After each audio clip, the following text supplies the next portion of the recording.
గత 30 సంవత్సరాల్లో ఈ వీరనాయకునిపాలెం సేకూరు రెవెన్యూ డివిజన్లో ఉన్నటువంటి గ్రామం ఎప్పుడు పొలాలు మునిగిన దాఖలాలు లేవు. క్రితం సంవత్సరం నుంచి ఈ సంవత్సరం నుంచి ఇక్కడ పొలాలన్నీ మునిగిపోయాయి. ఈ గ్రామానికి రోడ్డు కూడా మునిగిపోయింది. గత మంగళవారం నుంచి జరుగుతున్నటువంటి వరదలు వర్షాలకు ఈ గ్రామానికి దోవ కూడా లేదు. మేము ఇప్పుడు నడుచుకుంటూ వచ్చాం.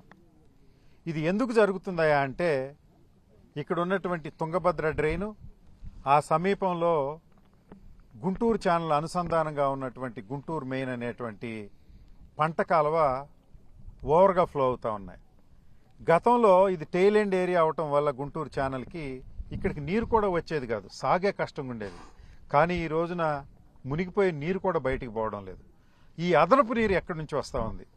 మీరు అన్నట్లు, ప్రభుత్వం అన్నట్లుగా మరి కృష్ణా గుంటూరు ఛానల్కి లాకులు కట్టేసామంటున్నారు, కానీ నీరు మాత్రం ప్రవహిస్తూ ఉంది.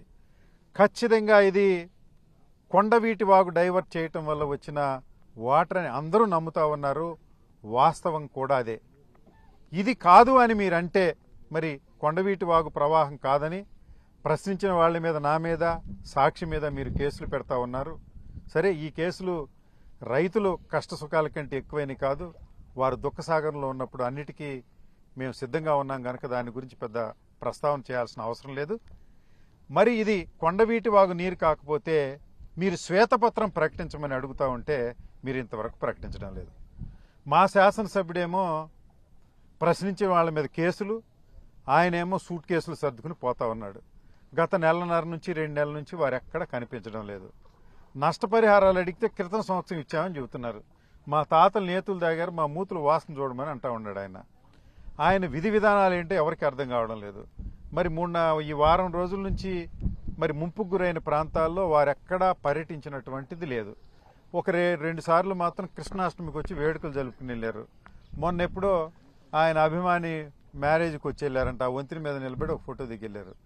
ప్రభుత్వ విధానం ఏమిటి? ఈ 8 నియోజకవర్గాలు, సుమారుగా డెల్టా ప్రాంతంలో ఉన్నటువంటి 8 నియోజకవర్గాల్లో ఏ శాసనసభ్యుడు కూడా రైతుల దగ్గరికి పోయి పరామర్శ చేయకపోవడానికి ప్రధానమైన కారణం, మీరు దీన్నంతా రియల్ ఎస్టేట్గా చేసి ప్లాట్లు వేసుకుని దీన్ని రాజధానిలో కలుపుకోవాలనుకుంటున్నారా, లేకుంటే రైతుల్ని పంటలు పండించుకునే విధంగా మీ విధానాలు ఉన్నాయా లేవా అనే దాన్ని స్పష్టం చేయాల్సిన అవసరం ఈ ప్రభుత్వం మీద ఉందని, అందువల్ల వెంటనే ఇమీడియట్గా తక్షణ సహాయం కింద ఎకరాకి 10,000 రూపాయలు ఉచితంగా ఎరువులు, పురుగు మందులు ఇవ్వకపోతే రైతులు బ్రతికి బట్టగట్టే పరిస్థితి లేదని మిమ్మల్ని డిమాండ్ చేస్తూ, మరి రాబోయే రోజుల్లో అంటే సంక్షేమ కార్యక్రమాలు ఇప్పటికే మందగించిపోయాయి.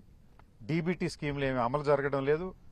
గ్రామాల్లో రైతుల దగ్గర అప్పిచ్చుకునే డబ్బు కూడా లేదు. అప్పులు కూడా పుట్టని పరిస్థితి కనుక ఆకలి చావులో లేకుంటే బలవంతపు మరణాల్లో మరి సంభవించే అవకాశాలు ఉన్నాయి కనుక దాన్ని మీరు వెంటనే బేరీజు వేసుకుని వెంటనే స్పెషల్ టీమ్స్ని పెట్టి ఎన్యూమరేట్ చేసి ఎకరాకి 10,000 రూపాయలు తక్షణ సహాయాలు ఇమీడియట్గా అందజేయవలసిందిగా వైఎస్ఆర్ కాంగ్రెస్ పార్టీ తరఫున నేను డిమాండ్ చేస్తున్నాను.